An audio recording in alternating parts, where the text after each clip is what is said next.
laissez-vous attirer par ce qui est humble. En début de cette année, mes lectures bibliques m'ont plutôt conduit dans les lettres du Nouveau Testament et dans le début de l'Ancien Testament. Mais récemment, j'ai recommencé la lecture des évangiles. Et je le disais cette semaine à quelqu'un, cela fait toujours du bien d'y revenir. Toujours du bien de revoir quelque part plus directement le visage de notre Seigneur dans les textes des évangiles. Et il se trouve justement que c'est ce que Lydia nous invite à faire pour une série de prédications qu'elle a proposées aux prédicateurs de la communauté. Une série intitulée « Jésus dans la vraie vie ».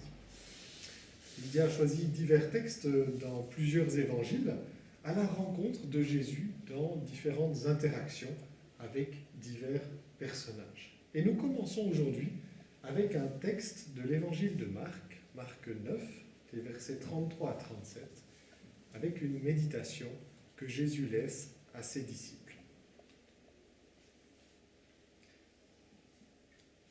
Ils arrivèrent à Capernaum. Quand ils furent rentrés à la maison, Jésus leur demanda « De quoi avez-vous discuté en route ?» Mais ils gardèrent le silence, car durant le trajet, ils avaient discuté pour savoir lequel d'entre eux était le plus grand.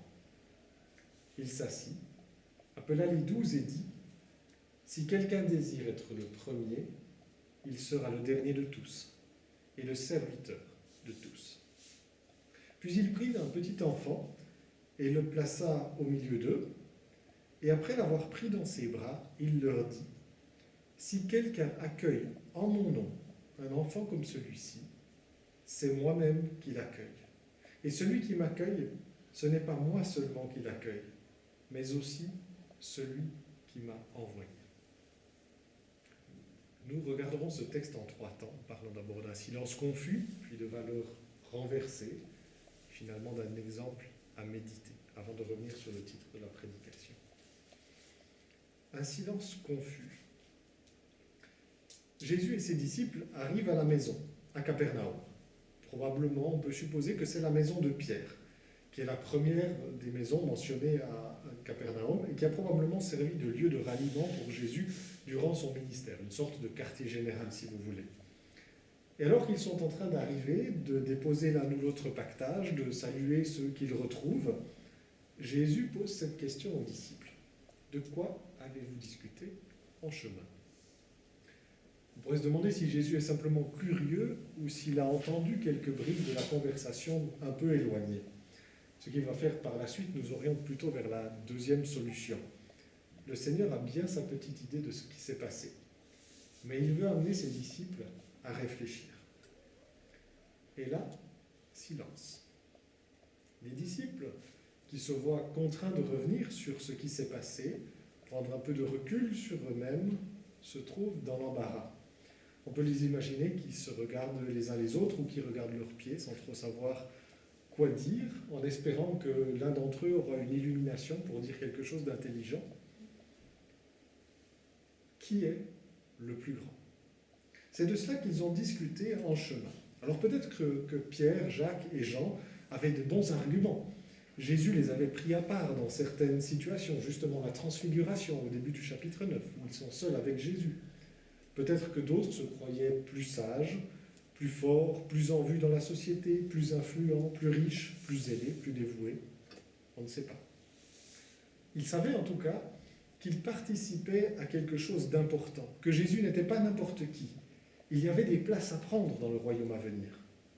Et dans notre monde, beaucoup apprennent très tôt que si l'on veut une place, il faut s'imposer. Mais lorsque Jésus les interroge, ils ne sont plus très à l'aise. Ils sentent bien qu'il y avait quelque chose d'absurde ou de déplacé dans leur discussion. C'est une chose de vouloir être le premier, le plus grand, le plus important, mais c'en est une autre de l'admettre.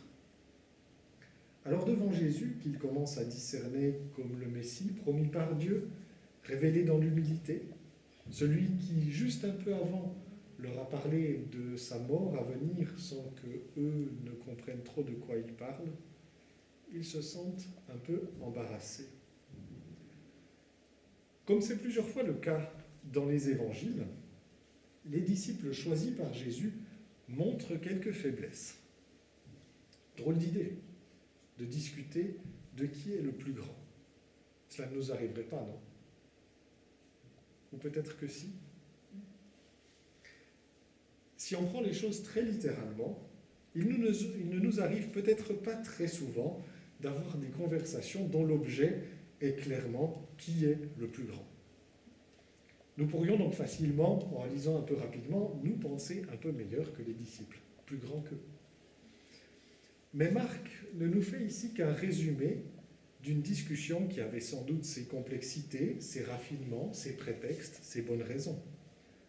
Je ne suis pas certain que les disciples se soient dès le départ dit « Allez, on va discuter de qui est le meilleur d'entre nous, qui est le plus grand d'entre nous. » C'est le résumé qui nous est fait. Ils ont peut-être parlé de leurs places respectives, de leurs espoirs, de leurs envies, de leurs qualifications, etc. Et des raisons pour lesquelles les envies ou les désirs ou les aspirations de chacun seraient plus légitimes que celles des autres. On ne sait pas trop. Mais je me suis laissé aller penser que, même si ce n'est pas l'intitulé officiel que nous leur donnons, il se pourrait que nous ayons assez régulièrement des discussions pour savoir qui est le plus grand. Se faire une place au soleil, se distinguer, montrer nos compétences, consciemment ou inconsciemment, ce sont des choses qui nous occupent en tant qu'êtres humains pécheurs dans un monde marqué par le péché. Nous savons, nous sentons qu'il y a quelque chose qui ne va pas dans nos vies, dans ce monde, et cela est créateur d'insécurité pour nous, quant à notre valeur, quant à notre place dans ce monde. Et l'un des outils favoris des êtres humains pour pallier cette insécurité, c'est la comparaison avec d'autres, qui nous réconforte dans un certain nombre de cas peut-être, en se disant « Ah oui, voilà, je m'en sors mieux que tel autre. Ah, les gens ne comprennent pas ça, mais moi je sais. » Tantôt, malheureusement, cette comparaison nous insécurise encore plus. Un tel est tellement meilleur que moi, plus compétent, plus sage, plus capable. Et moi je suis si mauvais. Si les gens savaient ce qu'il en était réellement, qu'adviendrait-il de moi?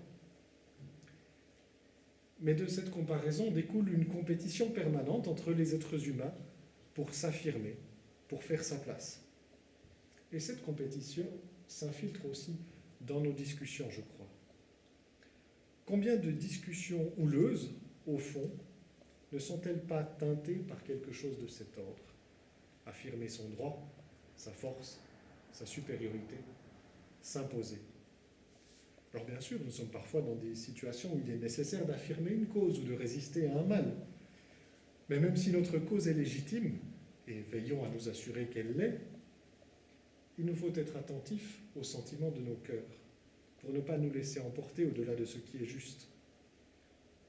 Notre argumentation dans ces situations se fait-elle de manière loyale, décente, à l'écoute de l'autre, dans sa meilleure version, pas dans la caricature que nous allons en donner, en nous saisissant de toutes ses faiblesses éventuelles ou en déformant ses propos pour pouvoir le prendre à revers et faire taire ce qui nous déplaît. Nous nous sommes certainement trouvés dans des situations ou dans une discussion, dispute de couple ou autre, où l'on réalise que dans ce moment, en tout cas, l'autre ne veut pas entendre ce que nous avons à dire, mais le faire taire. Nul doute que ces questions nous concernent tous, moi comme chacun de vous, lorsque nous sommes engagés dans une dispute, par exemple. Ce n'est pas le problème d'argumenter en soi, mais argumentons-nous pour progresser vers la vérité ou pour imposer nos idées et montrer que le plus grand, c'est nous. Mais il y a des choses peut-être plus banales encore. Lorsque nous discutons de tout et de rien, en famille, au bureau, à l'église, la tentation pourrait aussi s'immiscer dans nos cœurs d'en profiter pour montrer combien nous savons, combien nous avons raison, combien nous sommes informés, combien nous sommes cultivés. C'est une bonne partie de ce qui se passe dans ce qu'on appelle le small talk aussi. Briller en société. Pourquoi disons-nous ce que nous disons au quotidien? Quels objectifs avons-nous en profondeur? Les conversations anonymes pourraient-elles en réalité avoir pour but de savoir qui est le plus grand? Je crois que nous sommes tous tentés à certains moments de nous croire plus malins que le reste du monde et de parler comme si nous l'étions réellement. que ce soit la médecine, l'épidémiologie, la politique, l'urbanisme, l'environnement, la mobilité, l'éducation des enfants ou je ne sais quoi d'autre, ne nous était jamais arrivé de parler comme si nous étions des spécialistes, bien au-delà de nos qualifications réelles. Affirmer comme sûr ce qui n'est qu'hypothèse, parce que cela nous arrange, parce que consciemment ou inconsciemment, cela nous fait passer à nos propres yeux, éventuellement aux yeux des autres, pour des gens compétents, intelligents, capables, là où nous devrions peut-être parfois avouer que nous ne savons pas. Et nous voilà engagés dans des discussions dont l'objet d'arrière-plan pourrait bien être qui est le plus grand. Je crois donc que nous n'avons pas vraiment de quoi prendre les disciples de haut, mais plutôt voir dans leur attitude un appel à la prudence. Il ne s'agit pas de nous taire définitivement, comme on pourrait en avoir le sentiment peut-être en pensant à tous ces enjeux, même si c'est vrai que la parole ne nous encourage pas à multiplier les vaines paroles. C'est les proverbes qui disent « Celui qui parle beaucoup ne manque pas de péché, mais celui qui retient ses lèvres est un homme prudent. » Plutôt que de nous poser en spécialistes avec des affirmations tranchées, comme si nous faisions autorité en toute matière, je crois que nous devons apprendre pour nous et nos relations à employer le conditionnel ou des marqueurs de modération tels que, il me semble, je pense, d'après ce que je comprends. Ces choses ralentissent un peu notre parole et nos écrits, mais elles nous forcent un peu plus à réfléchir et pourraient nous aider à conserver notre juste place, plutôt que de vouloir jouer aux grands les uns face aux autres. Cela diminue le potentiel de tension dans nos conversations. Ce que j'affirme ne doit pas nécessairement être pris comme la vérité absolue émanant d'un sage omniscient, mais comme la parole d'un être humain limité et conscient de ses limites. Notre langue peut être une arme terrible, mais elle peut aussi nous aider à exprimer notre juste position d'humilité face au Seigneur et à nos frères et sœurs, plutôt que de la laisser s'enflammer pour nous faire jouer au grand. Ce sont des défis pour nous tous, moi compris, mais nos relations ont beaucoup à y gagner. Ceci dit, même s'il est bon d'avoir ces choses en tête, fondamentalement, elles pourraient n'être que des apparences de modestie. Ce dont nous avons réellement besoin, c'est d'un renversement de nos perspectives. Et c'est ce que Jésus propose à ses disciples. Il s'assit, appela les 12 et leur dit « Si quelqu'un désire être le premier, il sera le dernier de tous et le serviteur de tous. » Il s'assied, il appelle les 12, ses principaux disciples, et marque une pause. Il prend le temps. Ce qu'il va dire est important, réellement. Et c'est répété bien des fois dans l'Évangile. Lydia nous en a cité un exemple, j'en reciterai un autre. Mais une première chose me frappe dans ce que dit Jésus ici. On aurait pu s'attendre à ce qu'il dise à ses disciples « Pourquoi cherchez-vous à vous distinguer, à être le premier ?» Cela est vain, cela n'a aucun sens. Au lieu de cela, il enregistre simplement le fait que certains, la plupart peut-être, désirent trouver une bonne place. Il ne le condamne pas, il ne le critique pas. On imagine parfois que suivre Jésus, ce serait renoncer à toute bonne place, à toute bonne chose, à toute récompense, à tout statut. Mais je crois que ce n'est pas vraiment cela. Jésus ne dit pas « ne cherchez pas à être le premier, ne cherchez pas à réussir, ne cherchez pas à exceller, ne cherchez pas ce qui est bon pour vous ». Ce qu'il fait, c'est qu'il remet en cause les voies traditionnelles par lesquelles les êtres humains pensent atteindre ces choses. Et surtout aussi la nature de ce que sont ces choses bonnes pour nous. Il remet en cause une vision de notre bien, de notre réussite, de notre confort, qui se fonderait essentiellement sur le matériel des choses, sur le court terme, sur la vie terrestre, sur les apparences. Il veut nous faire regarder vers un bien plus profond, plus vrai, plus en lien avec ce que nous sommes personnellement, ce que sont les êtres humains d'une manière générale, et qui est Dieu surtout. Et ce bien-là, il nous exhorte dans toutes sortes de passages à nous poursuivre réellement, à abandonner tout le reste pour l'obtenir. Il veut que nous poursuivions ce qui nous fait vivre. Mais ce chemin de vie n'est pas celui que le monde connaît. Jésus nous invite à la vie véritable, qui est de le connaître, lui et le Père. Si quelqu'un désire être le premier, il sera le dernier de tous et le serviteur de tous. Vous pouvez donc désirer, nous pouvons donc désirer être le premier en quelque sorte. Mais pour cela, il nous faudra devenir le dernier, le serviteur de tous. Un serviteur de tous, quelqu'un qui place les intérêts de ses frères et sœurs avant les siens et est prêt à s'engager pour leur bien. Quelqu'un qui, lorsqu'il fait le compte des pertes et profits, met le compte de ses frères et sœurs sur le même niveau que le sien. Un serviteur n'est pas quelqu'un qui vit d'abord pour son intérêt propre, mais qui cherche aussi celui des autres. Le serviteur, c'est quelqu'un qui ne cherche pas non plus à asservir ceux qu'il sert, mais qui les laisse libres. Il ne cherche pas à les rendre dépendants de lui, mais à les élever. Il n'est pas le serviteur en attendant d'arriver à prendre le pouvoir. Il est serviteur, simplement, même s'il exerce un pouvoir, là où il est. Rechercher l'intérêt de l'autre, véritablement, dans l'écoute, l'attention à lui, à ce qu'il est. On ne fait pas le bonheur des gens sans tenir compte d'eux. Et c'est un appel exigeant. Comment sommes-nous, aujourd'hui même encore, les serviteurs ou servantes de nos frères et sœurs dans la communauté? Dans nos engagements pratiques, dans le service, dans la prière pour les uns les autres, dans l'écoute, dans l'hospitalité, dans l'entraide fraternelle, dans le soutien financier de la communauté, dans tout cela, peut-être même de diverses manières, et bien d'autres choses. Aucun de ces domaines que j'ai mentionnés n'est entièrement hors de portée pour nous. Ce sont autant de choses que nous pouvons faire auprès de nos frères et sœurs, mais devant notre Dieu. Chacun au service de tous, cette manière de vivre est pleine de sagesse pour tout groupe humain. Mais l'Église est tout particulièrement appelée à l'incarner.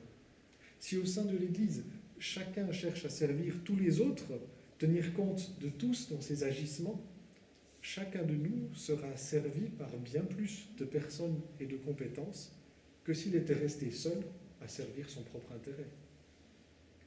Mais si Jésus nous indique cette voie, ce n'est pas simplement parce qu'elle est une manière sage et pragmatique de vivre avec nos semblables. Il y a bien plus.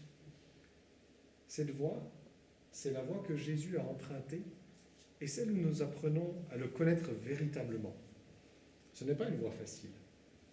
Le serviteur est souvent exposé au mépris dans ce monde. Jésus valorise cette voie, mais ceux qui se mettent au service des autres sont souvent dénigrés, méprisés, parfois par ceux-là même qu'il cherche à servir. Jésus tué par les siens, ou les apôtres malmenés par les églises elles-mêmes parfois. Mais notre Seigneur nous a ouvert le chemin en empruntant lui-même cette voie. Au chapitre suivant de l'évangile de Marc, il reprend ces mêmes paroles, mais il explicite davantage la raison pour laquelle il nous invite à ce chemin. Ça, c'était pour les appels à chercher notre bien. Jésus les appela et leur dit « Vous savez que ceux que l'on considère comme les chefs des nations dominent sur elles et que leurs grands les tiennent sous leur pouvoir. Ce n'est pas le cas au milieu de vous. Mais si quelqu'un veut être grand parmi vous, il sera votre serviteur. Et si quelqu'un veut être le premier parmi vous, il sera même l'esclave, dit Jésus, de tous. En effet, le Fils de l'homme est venu non pour être servi, mais pour servir et donner sa vie en rançon pour beaucoup. Le Fils de l'homme, Jésus, notre Seigneur et Maître, s'est humilié jusqu'à la croix pour nous servir, pour nous racheter du péché. Il a pris la position du serviteur, de celui qu'on met en dernier, que l'on ne regarde même pas. Et il a accompli par là une œuvre extraordinaire, réconcilier l'humanité avec Dieu. Une œuvre que aucune force ou sagesse humaine n'aurait pu accomplir, une œuvre qui retentit dans l'éternité, une œuvre qui a été approuvée par Dieu, qu'il a ressuscité d'entre les morts et l'a élevée à la plus haute place. Quelle que soit la place à laquelle les êtres humains nous mettent, quel que soit le rang que nous parviendrions à arracher parmi nos semblables, ou celui auquel nous relègueraient les grands de notre monde, c'est le verdict de Dieu qui comptera. Christ a marché dans l'humilité, au service du Seigneur, auprès des humbles, et Dieu l'a élevé. Par son œuvre, nous avons l'assurance que si nous plaçons notre confiance en lui, quels que soient nos succès ou nos échecs, nous sommes gardés dans sa main. Nous avons une place auprès de lui, et cela pour l'éternité. Si nous avons cette assurance, cette confiance en lui, c'est à sa suite que nous sommes appelés à marcher. C'est son exemple qui nous invite à abaisser nos yeux pour cesser de convoiter les hauteurs de notre monde et regarder à ce qui est humble. Et justement, Jésus fait baisser les regards de ses disciples en leur donnant une image concrète de ce qu'il exprime. Puis il prit un petit enfant, le plaça au milieu d'eux et après l'avoir pris dans ses bras, il leur dit : « Si quelqu'un accueille en mon nom un enfant comme celui-ci, c'est moi-même qui l'accueille. Et celui qui m'accueille, ce n'est pas moi seulement qui l'accueille, mais aussi celui qui m'a envoyé. » Un enfant passe par là, Jésus l'attire à lui, au milieu des disciples, et le prend dans ses bras. Certainement que les disciples sont un peu étonnés et se demandent un instant ce qu'il veut faire. Mais dans cet enfant, c'est en quelque sorte lui-même que Jésus nous invite à voir. L'enfant peut représenter toutes sortes de choses. Une simplicité, une dépendance, peut-être aussi, particulièrement ici, je crois, une fragilité pour laquelle l'histoire humaine n'a de loin pas toujours été tendre. De grands progrès ont été faits en la matière dans la lutte contre la violence faite aux enfants, l'exploitation de leur travail. Et lorsque nous pensons aux enfants aujourd'hui, nous pensons peut-être plus facilement aux enfants tels qu'ils sont élevés dans nos familles, dans un certain confort relatif, mais avec ce qu'est notre monde. Mais notre monde est loin de n'être que ça, et même dans les foyers de notre monde, ici en Occident, se passent bien des drames. L'enfant, il est celui que l'on peut aisément négliger, qui ne se défendra pas avec toute la force d'un adulte. Celui que, avant sa naissance même, on peut encore trop souvent tuer si sa venue ou sa manière d'être gêne notre monde. Celui que l'on peut souvent considérer comme pas assez grand pour savoir, pour comprendre, pour faire. Celui auquel chacun peut imposer sa force, à tort ou à raison. Celui auquel les adultes peuvent aisément tenter d'imposer leur raisonnement, même trompeur. Celui que l'on peut accuser à notre gré d'indiscipline, même quand ce sont les adultes qui sont inconséquents. Celui dont la naïveté peut être abusée. L'enfant représente une réelle vulnérabilité, une faiblesse plus grande que toute autre. Et c'est dans cette faiblesse que le Christ a choisi de s'incarner et de vivre sa vie sur terre. Très littéralement, il est venu comme un petit enfant, et il n'a jamais fait partie des grands de cette terre, bien au contraire. Accueillir l'enfant avec toute sa faiblesse, avec toute l'insignifiance que le monde lui attribue parfois, c'est donc s'ouvrir à qui est le Christ réellement. Et derrière cela, Jésus le dit clairement, c'est Dieu que nous apprenons à connaître, à accueillir dans nos vies. Le Père aimant qui a envoyé le Fils pour notre salut. C'est lui que nous pouvons découvrir. Et c'est là que se trouve la vie véritable. Pas dans toutes les grandeurs que poursuivent les humains, mais dans la connaissance de Dieu. Et Dieu se donne à connaître par les enfants. C'est extraordinaire, si petit. Et cela mérite bien que nous sachions quitter nos hauteurs pour nous approcher d'eux. Mais qui sont les enfants autour de nous aujourd'hui? Je ne crois pas que la parole du Christ doive nous faire nous concentrer exclusivement sur les enfants en tant que tels que nous les connaissons autour de nous. Dans l'évangile de Matthieu, Jésus parle aussi des petits à la place des enfants. Oui, mais plus généralement ses disciples, mais aussi tous les humiliés de la terre. Comme dit, cet enfant que Jésus prend sur ses genoux symbolise probablement quelque chose de la faiblesse que Jésus lui-même a endossée. Et cette parole s'étend, je crois, à tous les petits de notre monde, ceux qui peuvent être marginalisés, laissés pour compte, oubliés du monde, des grands. Les enfants, qu'ils soient nés ou à naître, les personnes qui souffrent de handicap, qu'ils soient psychiques ou physiques, les personnes âgées dans leur maison de retraite ou chez elles, les migrants, les sans-abri, les ouvriers exploités ici et ailleurs pour nous fournir produits et services à bon marché. Si nous n'avons pas un regard de compassion pour ces personnes, une compassion qui se transforme en action là où nous le pouvons, une compassion qui transforme la manière dont nous utilisons notre temps et notre argent, si ces personnes n'ont pas de place à nos yeux, dans nos consciences, je crois que nous ne connaîtrons jamais sérieusement le Christ tel qu'il est. Si nous n'avons pas de préoccupation pour ces personnes, nous oublierons aussi qui nous sommes nous-mêmes, qui sommes exposés aux mêmes faiblesses, parce que si peut-être nous ne les connaissons pas dans ce moment, nous ne le devons qu'à la grâce. Mais Christ s'est fait solidaire de tous les petits que nous sommes tous en réalité. Pour apprendre à connaître en profondeur qui il est, il nous faut à notre tour entrer dans cette solidarité. Et partout dans la société, regardez à ce qui est humble. L'humilité doit nous attirer plus que l'orgueil, quelle que soit leur apparence. Et cela peut être le cas à n'importe où. Il y a bien sûr, même si leur position structurelle pourrait laisser imaginer d'autres choses, il y a des patrons d'entreprise humbles et des ouvriers orgueilleux. Mais les apôtres Jacques et Pierre, en s'appuyant sur de nombreuses affirmations de l'Ancien Testament, nous rappellent que Dieu résiste aux orgueilleux, mais fait grâce aux humbles. Et si souvent, notre monde fait le contraire. Résister aux petits et faire grâce aux grands, aux puissants. C'est tellement plus facile. L'orgueilleux attire le regard sur lui, impressionne, séduit. Le grand, l'orgueilleux saura se hisser aux places qu'il veut et user ensuite de toute sa force pour vous faire entrer dans le rang de ses courtisans. Occupez votre temps et votre attention sur lui, ou vous le faire payer si vous n'entrez pas dans son jeu ou lui faites de la résistance.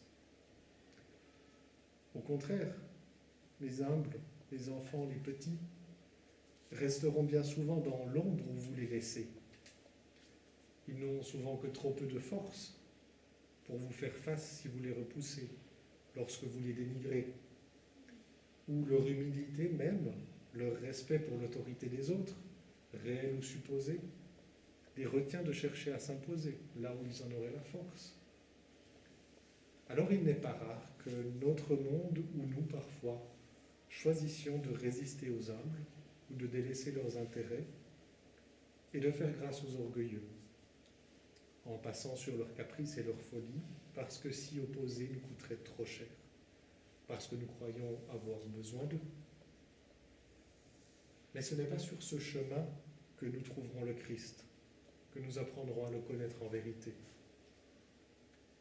Je suis un jour tombé sur cette citation que je trouve parlante, attribuée apparemment à Pythagore, qui n'a pas fait que des théorèmes. Un homme n'est jamais si grand que lorsqu'il est à genoux pour aider un enfant.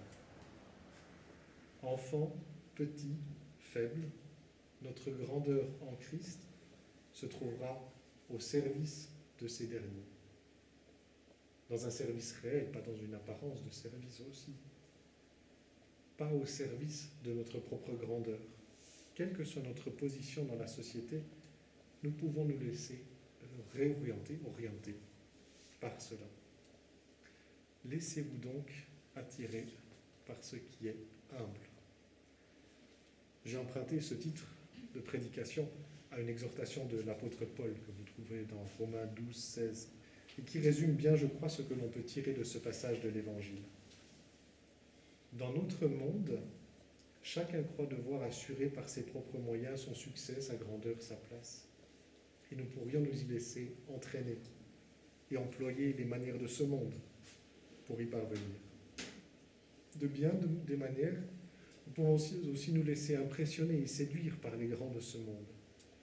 Mais Jésus veut orienter les siens, ceux qui ont placé leur foi en lui, vers une qualité de vie différente, vécue en relation avec lui, dans la confiance en lui. Cela passe, à sa suite, par le service du prochain et du plus faible en particulier. Ce plus petit, ce plus faible, nous pouvons le croiser tous les jours, dans toutes sortes de situations. N'importe lequel de nos prochains peut devenir ce plus petit à certains moments. Et tous les jours se pose pour nous cette question. Allons-nous jouer au grand ou saurons-nous nous abaisser comme notre Seigneur l'a fait? C'est sur ce chemin d'abaissement que se trouve le véritable espoir d'une vie transformée, en attendant d'être un jour élevé dans la gloire, véritablement, auprès de notre Seigneur. Alors laissons-nous attirer par ce qui est un.